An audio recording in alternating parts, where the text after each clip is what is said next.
For 5 families, today marks the end of an 8-year battle with South Korea's biggest company. I am looking at it from a comprehensive point of view. In that context, I'm generally happy with the deal. Mr. Song contracted lymphoma while working in a Samsung semiconductor plant in the 1990s, but he lost in court when he tried to prove a link to workplace conditions. Under the terms of the deal, Samsung apologizes for his and his colleagues' suffering, provides them with an undisclosed financial settlement, and signs up to a series of preventative measures aimed at improving safety standards.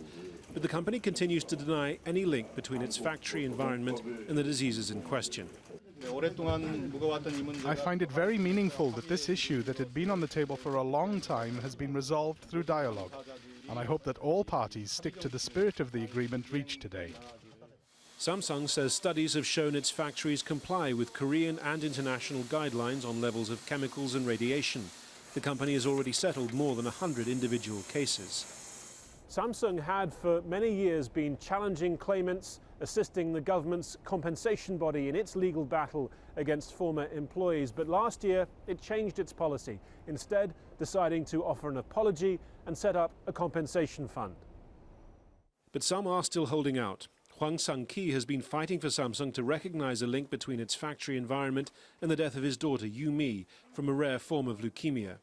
A link which was made by a court in her case and 3 others. Hwang and his fellow campaigners have signed up in support of Samsung's new preventative measures, but aren't accepting the company's money or its apology.